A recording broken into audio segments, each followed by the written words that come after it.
আপনি স্মরণ করেন সেই দিনের কথাগুলি রোজা আজলে সমস্ত নবীদের মহাসম্মেলন আমি আল্লাহ রাব্বুল আলামিন সব নবীদেরকে ডেকে নিয়ে 1,24,000 নবী সেই দিন আল্লাহর সামনে। আমরা ছিলাম না, রোজা আজলে শুধু নবী আলাইহিমুস সালামরা ছিলেন। 1,24,000 নবী ছিলেন, 313 জন রসুল। এই 313 জন রসুলের সামনে আল্লাহ রাব্বুল আলামিন সবাইকে বলেন, ও নবীরা, তোমাদেরকে নবুয়ত আমি দেব। মুসা তোমারে কালিমুল্লাহ বানাবো, ঈসা রুহুল্লাহ বানাবো, ইব্রাহিম খলিলুল্লাহ বানাবো, আদম সফিউল্লাহ বানাবো, নূহ রসুলুল্লাহ বানাবো।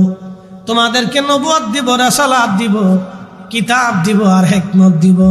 কিন্তু একটা শর্ত হলো, সুম্মা জাআকুম রাসূল, তোমাদের মাঝে আমার একজন রসুল যাবে, আমার একজন রসুল যাবে। সেই রসুলের নাম মুহাম্মাদুর রাসূলুল্লাহ সাল্লাল্লাহু আলাইহি ওয়াসাল্লাম। চিৎকার মেরে জোরে বলেন না মারহাবা।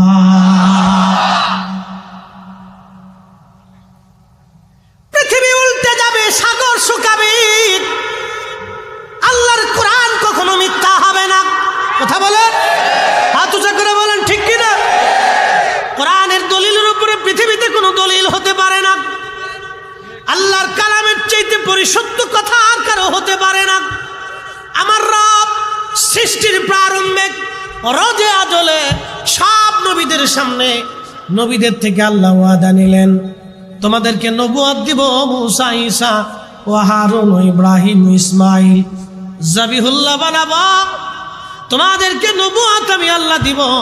ওরে ইউসুফ, তোমার সৌন্দর্য দিব। ইয়াকুব, তোমারে আমি এই বনি ইসরাইলের প্রধান বানিয়ে দেব।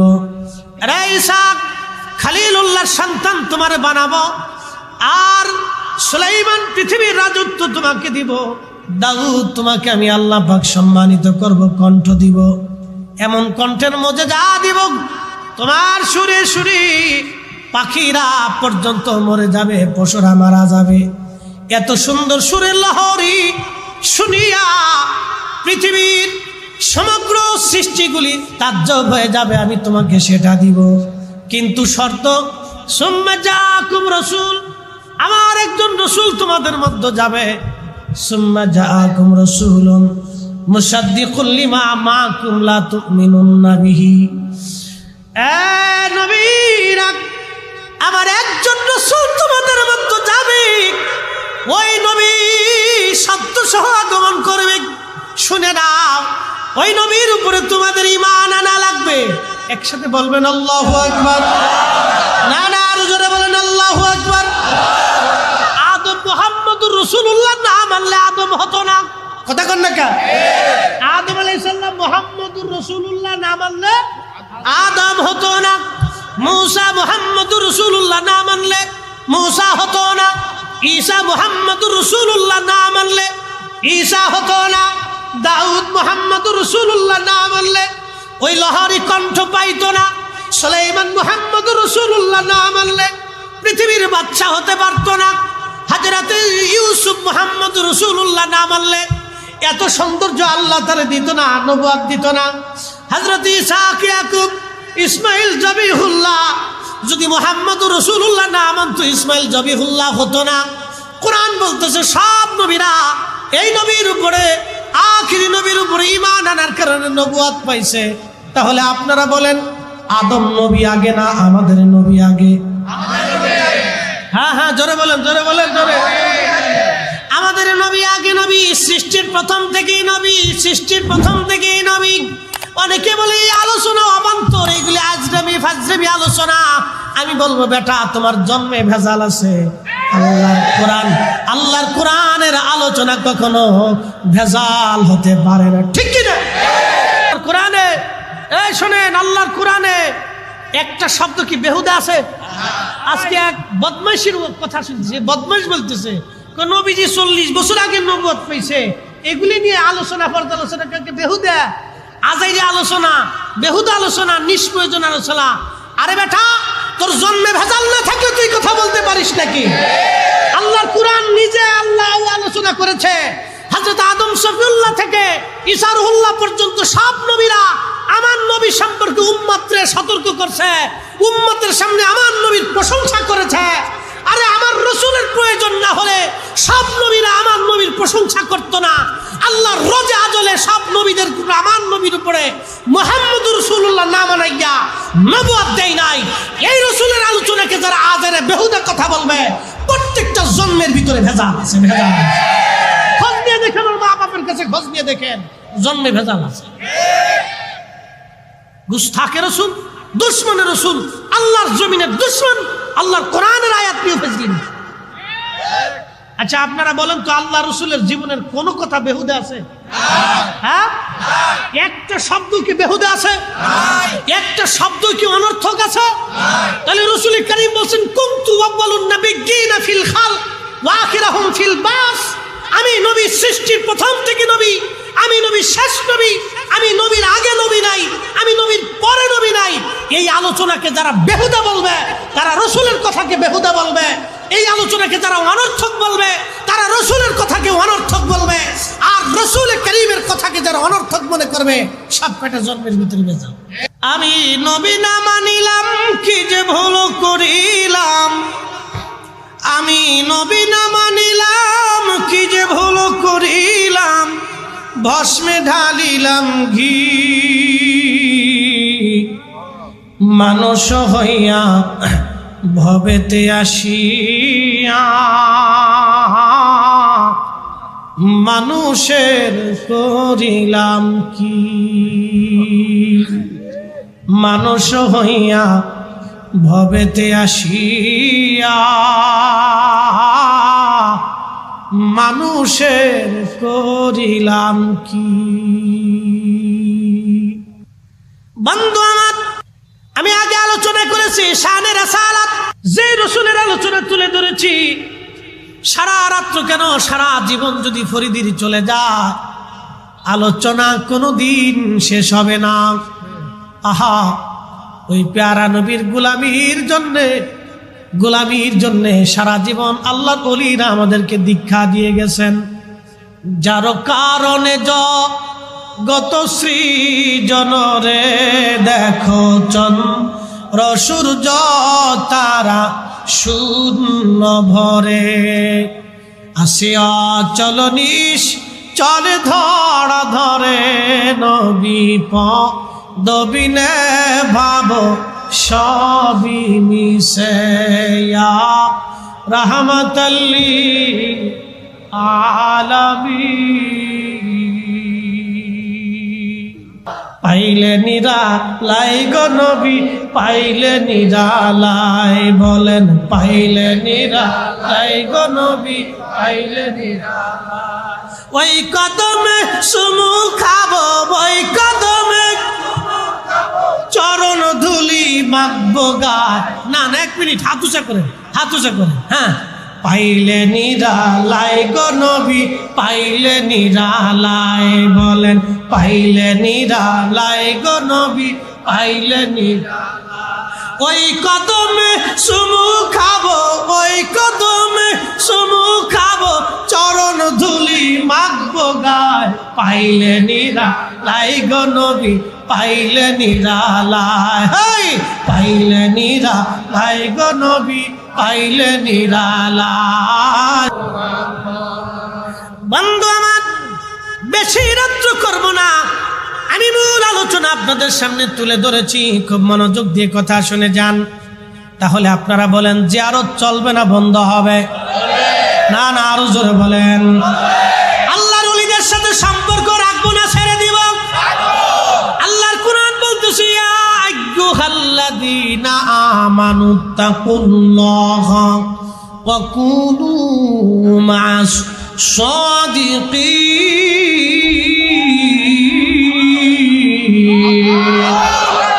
এই বান্দা, আমি আল্লাহকে ভয় করো। বলেন তো, ভয় করার জন্য নামাজ দরকার আছে না নাই? ভয় করার প্রথম সবকের নাম হলো সালাত, নামাজ। নামাজ নামাজ তরিকতের প্রথম সবক কিন্তু নামাজ। নামাজ নামাজ নামাজ। আল্লাহকে সেজদা দিতে হবে, সেজদায় পরে আল্লাহর সাথে এই আশেকের বাক্য বিনিময় হবে। নামাজে দাঁড়াইয়া এই আশেক আল্লাহর সাথে কথা বলবে, আলহামদুলিল্লাহি রাব্বিল আলামিন, সমস্ত প্রশংসা সেই রবের জন্য যিনি সমস্ত জগৎ সমূহের রব, আর রহমানির রহিম, যিনি দয়ালু দয়াময়, মালিকি ইয়াউমিদ্দিন, যিনি বিচার দিনের মালিক। ইয়্যাকা না'বুদু ওয়া ইয়্যাকা নাস্তাঈন, আমরা তো তোমারই ইবাদত করি হে রব, তোমারই সাহায্য কামনা করি।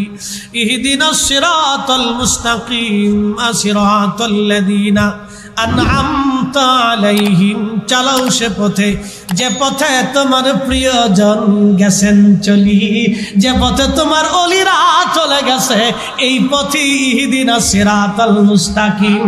খাজা বাবা আজমিরির রাস্তা, হযরতে হুজুর গাউসে পাকের রাস্তা, হযরতে খাজা বাহাউদ্দিন নকশবন্দ বুখারীর রাস্তা, হযরতে মুজাদ্দিদ আল ফেসানির দেখানো পথ, শাহজালাল ইয়ামানি মুজাররিদি দেওয়ার রাস্তা, এটাই হলো ইহদিনাস সিরাতাল মুস্তাকিম। নতুন করে কেউ যদি আবার বানায় আনতে চাও, আমরা কখনোই মানব না, মানব না। কথা বলেন ঠিক কিনা? দাদা ঠিক আছে?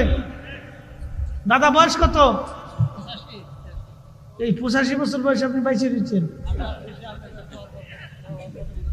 মরেন নাই। আল্লাহ তো সামনের কাতারে বসে দিচ্ছে, বুড়া আর করে বুড়া, কি তেজা বুড়া, সুবহানাল্লাহ জোরে কয়, আল্লাহু আকবার কয়। এক লোক এই হজে যাবে, তা আমি 30 তারিখ বা 1 তারিখে ফ্লাইট, আমার হজের দোয়া করবে। এই হজে যাবে তো ছেলেদেরকে বলতেছে, বাবারা আমি তো বুড়াচোরা হয়ে গেছি গা, তা আমার একটু হজের, আগে তো হাইটে যাওয়া লাগতো, তো হজের কাফেলার বাংলাদেশ থেকে ধরেন যারা যাবে, তো এই কাফেলার সাথে আমার মিট করাই দাও। তো ছেলেরা চিন্তা করলো, আব্বা এত বছর পরিশ্রম করছে, সংসারে এত ঝামেলা পয়সা, তো আব্বারে এই গাধা ঘোড়ার উপরে সরাইয়া মাল সামানা দিয়ে কাফেলার সাথে বেঁধেছেন, দিয়ে দিছে। তো যেতে যেতে যেতে যেতে বহু দূরে এক কারিয়ার গ্রামের পাশ দিয়ে যাওয়ার সময় দেখে গ্রামের রাস্তার পাশে এক বুড়া, চুলদারি পাকা, তো বসে বসে কাঁদতেছে। তো জিজ্ঞেস করলো, বুড়া ভাই, বুড়া কালে তুমি কাঁদতেছো, কারণটা কি? ছেলে বলার কি খাবার টাবার দেয় না, মন খারাপ, কি হয়েছে? না ভাই কোনো কিছুই না, আমার বাপে আমার ধরে ফিরেছি। তুমি যে বুড়ার বুড়া, তারপরে বাবু আছে, সে আবার ফিরেইতেও পারে। কহা আমার বাপ আছে, তুমি বাড়ির ভিতরে যায় দেখো, জল চকির উপর বসে রয়েছে, কায় বুড়াটা তো দেখার দরকার। এটা খেতে খিতা বুড়ার বুড়া, কি বুড়ার বুড়াই তো বুড়া দেখে আসে। তো যায় দেখে যে খুব টনটনা বুড়া, কিছু বুড়া আছে খুব টনটনা, হ্যাঁ খুব শক্ত। তো এই বুড়া যায় দেখে যে এই বুড়া খুনখুনে বুড়া, চুলদারি পাকা, জল চকির উপর খুব টনটনা বই রয়েছে। সালাম দেখা, সালাম আলাইকুম বুড়া চাচা। বুড়া কালে বুড়া পোলাটারে এমনি ফিটাইছে, তাকে ফিটাইছে কি সাথে হেতে ওর দাদার লোকে বিয়া দুলি করছে। দাদাও আছে ঘরের ভিতরে যাই বয়ে রয়েছে, আমার আর বুড়া দেওয়ার দরকার নাই। আল্লাহু আকবার। ওরে পীর রাজি যার উপরে, আল্লাহ রাজি তার উপর। ওরে কামেল রাজি যার উপরে, আল্লাহ রাজি তার উপর। ঠিক কিনা? খুব মনোযোগ দিন। কোরআন শরীফ থেকে আপনাদেরকে বুঝাইলাম। বাইজিদ বুস্তামির কথায় আমি চলে যাই। খেরকানে যাইয়া বাইজিদ বুস্তামি রহমাতুল্লাহ আলাইহি বাতাসের টানে টানে, নিঃশ্বাসে নিঃশ্বাসে আল্লাহর ওলি জোরে জোরে নিঃশ্বাস টানতে লাগলেন। মুরিদিন জিজ্ঞেস করল, হুজুর এত জোরে জোরে নিঃশ্বাস টানেন, বিষয়টা তো বুঝলাম না গো আল্লাহর ওলি, কেন? বাইজিদ বুস্তামি ডাক দে বলেন, বাবারা রে, আমার ইন্তেকালের পরে বহু বছর, ভাই আমার দিকে তাকায়, হাকিকতের কথা, বেদের কথা, এই রহস্য আল্লাহ আউলিয়া একরাম ছাড়া অন্য কোথাও নাই। আমরা মাদ্রাসায় পড়েছি, পড়াই, এটা কোরআন হাদিসের দর্স আমরা দেই। সহিহ বুখারী, সিহা সিত্তা, তাফসীর, ফিকহ, এগুলির দর্স মাদ্রাসাতে হবে। কিন্তু আধ্যাত্মিক রূহের ক্ষমতা, আধ্যাত্মিক পাওয়ার, এই বিদ্যা, ইলমে তাসাউফ মারিফতের বিদ্যা পেতে হলে আল্লাহর ওলির কদম ছাড়া আর কোথাও।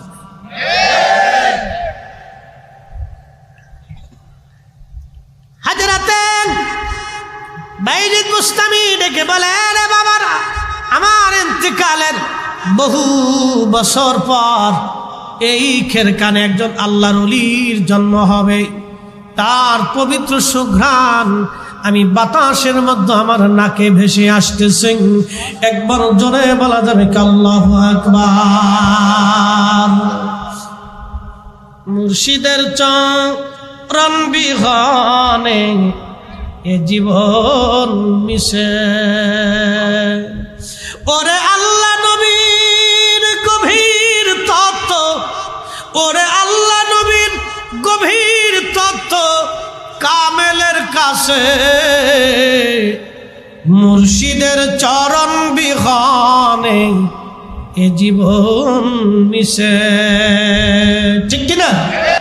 বাইজিদ বুস্তামি রহমাতুল্লাহ, আমার দিকে তাকান, আজকে ইতিহাস শুনে যান। বাইজিদ বুস্তামি রহমাতুল্লাহ ইন্তেকাল হয়ে গেল। ইন্তেকাল হয়ে যাওয়ার বহু বছর পরে আল্লাহর ওলি হযরত আবুল হাসান খেরকানি রহমাতুল্লাহ আলাইহির জন্ম হলো। সেই সিলসিলা আমাদের সিলসিলা, মারহাবা কর, আমাদের সিলসিলার ঊর্ধ্বতন পূর্বপুরুষ আমাদের আকাবির আবুল হাসান খেরকানির জন্ম হলো। জন্ম হওয়ার পরে উনি পরিণত বয়সে উপনীত হলেন যৌবনে। তখন থেকে একাধারে 22 বছর খেরকান থেকে বোস্তামে বাইজিদ বুস্তামি রহমাতুল্লাহ মাজার শরীফ জিয়ারতে যাইতেন। ওইখানে বসতেন, মোরাকাবা করতেন, জিকিরে ফিকিরে মুহাসাদা মুশাহাদায় মুহাসাবায় সারা রাত্র আল্লাহর ওলির মাজারে কাটাইতেন। এইভাবে বাইজিদ বুস্তামি রহমাতুল্লাহের মাজারে 22 বছর পরে হযরতে বাইজিদ বুস্তামি রহমাতুল্লাহ আজাজত দিয়ে বলেন, যাও তুমি হেদায়েতের বাণীগুলি মানুষের মধ্যে প্রচার করো। এই আবুল হাসান খেরকানি রহমাতুল্লাহের মুরিদ ছিলেন বিশ্ববিখ্যাত বাদশাহ সুলতান মাহমুদ গজনবী রহমাতুল্লাহ আলাইহি। সেই বর্তমান Afghanistan, Uzbekistan, Kazakhstan, Turkmenistan, Azerbaijan, Kyrgyzstan, Kazakhstan, Afghanistan, Iran, Balochistan, Pakistan, এই বিরাট অংশ মিলে ওনার ছিল গজনি সাম্রাজ্য। এই সাম্রাজ্যের অধিপতি ছিলেন সুলতান মাহমুদ গজনবী রহমাতুল্লাহ আলাইহি। আল্লাহু আকবার। একদিন হযরত বাইজিদ বুস্তামি হযরত আবুল হাসান খেরকানি রহমাতুল্লাহ আলাইহি উনি ওই নীরের হুজরা মুবারকে খেরকানে মোরাকাবা করতেছিলেন। সুদূর আফগানিস্তান থেকে হেঁটে হেঁটে দলবল নিয়ে, সৈন্য সামন্ত নিয়ে হযরতে সুলতান মাহমুদ গজনবী খেরকানে উপস্থিত হলেন। আল্লাহর ওলি মোরাকাবা করতেছিলেন। রাজা বাচ্চারা আল্লাহর ওলিদের দরজায় আগে ধন্না দিত। কি কথা কর না কেন? খেরকানে যাওয়ার পরে হুজুর তো মোরাকাবা বহু সময়, এত বড় সাম্রাজ্যের বাদশা বসে আছে কিন্তু কথা বলার সাহস পায় না। আল্লাহু আকবার।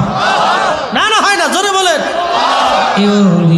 আল্লাহর বাংলাদেশ, শহীদ গাজীর বাংলাদেশ, রহম করো আল্লাহ, রহম করো আল্লাহ। মনোযোগ দিয়ে শুনিয়া যান। দীর্ঘ সময় বসে আছে সুলতান মাহমুদ গজনবী, কিন্তু কিছুই বলা সাহস করে না। হুজুর মোরাকাবায় যদি বেয়াদবি হয়, খাদেম পিছন দিক থেকে পাখা দিয়ে বাতাস দিচ্ছেন। সুলতান মাহমুদ খাদেমকে বললেন, হুজুরকে একটু দয়া করে আমার কথাটা বলেন না। খাদেম চিন্তা করলো, এত বড় বাদশা বহু সময় ধরে বসে আছে। আস্তে করে হুজুরের চুলের গোড়ায়, মাথার চুল মুবারকের গোড়ার ভিতরে আস্তে করে ধরে একটু টান দিলেন। টান দেওয়ার পরে ওনার মোরাকাবা ভেঙে যায়। বললেন, বেটা কি জন্য আমার মোরাকাবা ভাঙলা? বলে, হুজুর গজনি সাম্রাজ্যের সুলতান মাহমুদ গজনবী আপনার কদমে আসছে দুয়ার ভিখারি হয়ে। আল্লাহর ওলি ধমক দিয়ে বলেন, বের হয়ে চলে যেতে ক। বাদশা আমার কাছে আসছে কি জন্য? চলে যেতে চা, ওর কাছে আমার কিচ্ছু দরকার নেই, যেতে ক। যা, চলে যা, আসছিস কেন? হ্যাঁ, চলে যা। বাদশা আমার কাছে কি জন্য? যা, তোর কাছে আমার কোনো প্রয়োজন নেই। একসাথে বলবেন আল্লাহু আকবার। ওলিরা কার মুখাপেক্ষী? হ্যাঁ না না, আরো জোরে বলেন, জোরে বলেন। চেয়ারম্যান সাহেব বসা, ওনার চেয়ারম্যান হইতে পাবলিকের সিল লাগছে। আর অলিরা অলি হওয়ার জন্য আল্লাহর সিল লাগছে, রসুল কারীমের সিল লাগছে। কথা কন না, ঠিক কিনা? আল্লাহর নবী যারে সিল দিছে অলি হয়ে গেছে। কথা কন, ঠিক কিনা? হ্যাঁ, বুঝে যাবে। ও রসুলের ইজ্জতে চাদর ধরে টাইনা বিশ্ববিখ্যাত মৌলবী শাইখে মাদানী।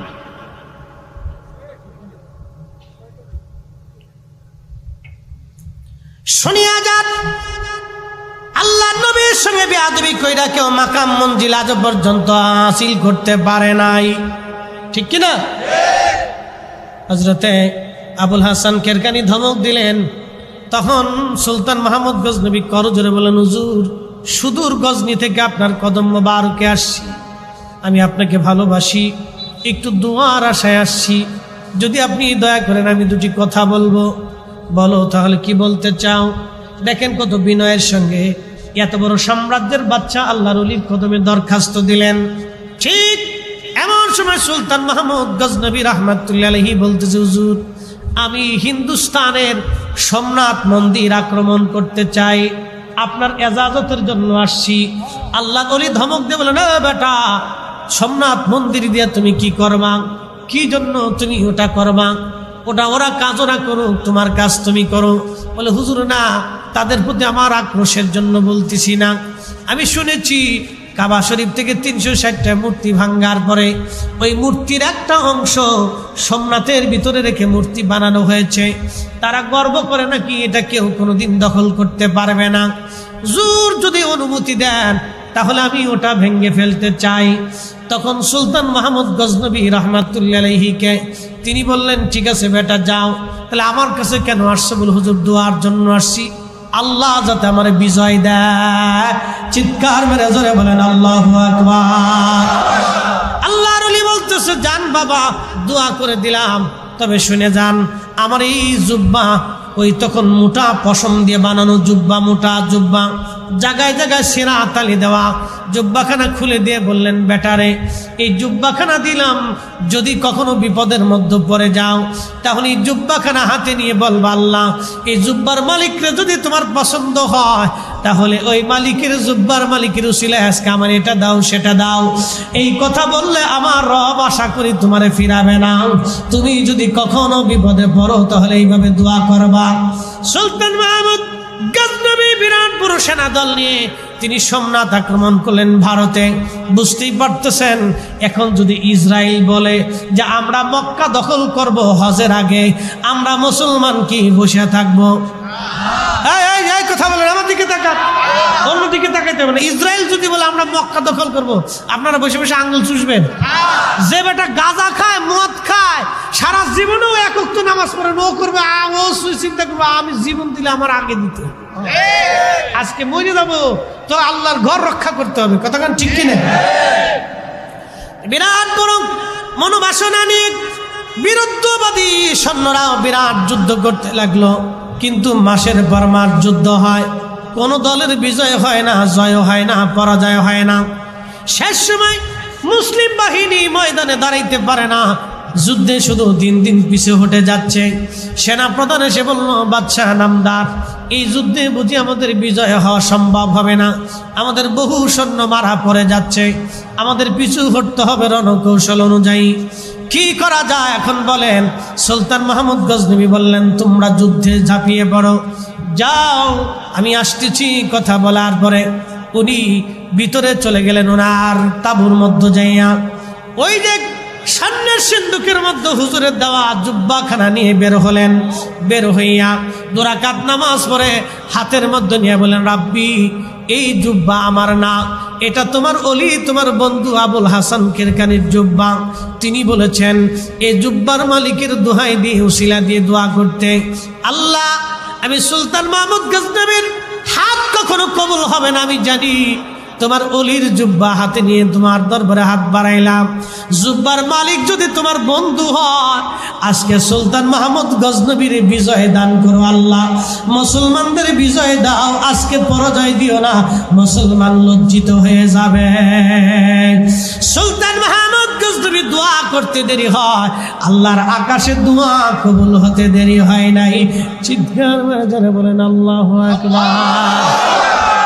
উসিলা আছে না নাই? যারা উসিলা মানে না, এটা আর এক প্রকারের দুশ্মন। হ্যাঁ, সোমনাথ হযরতে সুলতান মাহমুদ গজনবী রাহিমাহুল্লাহর বিজয় হয়ে গেল।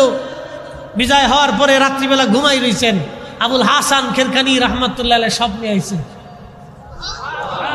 আবুল হাসান খেরকানি স্বপ্নে এসে বলতেছে, আরে সুলতান মাহমুদ গজনবী, আমার জুব্বা তুমি কোন দরে বিক্রি করে দিয়েছ বলো, কি দাম নিলা তুমি?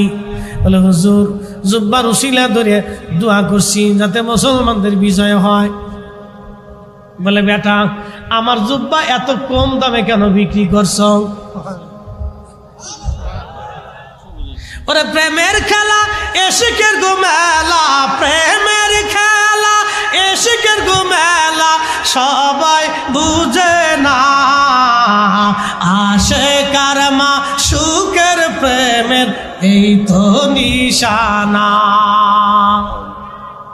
আল্লাহর ওলি বললেন, আমার জুব্বাখানা এত কম দামে বিক্রি করলা কেন? তুমি যদি বিজয় না চায় বলতে, আল্লাহ সোমনাথের সব বিধর্মীদেরকে তুমি মুসলমান বানিয়ে দাও, তাহলে এই এলাকার সব বিধর্মীরা আজ কালেমা পড়ে মুসলমান হয়ে যাইত। চিৎকার করে বলেন আল্লাহু আকবার। এসেছেন যত নবী সকলের ইমাম, সালাম নবী তোমায় হাজারো সালাম।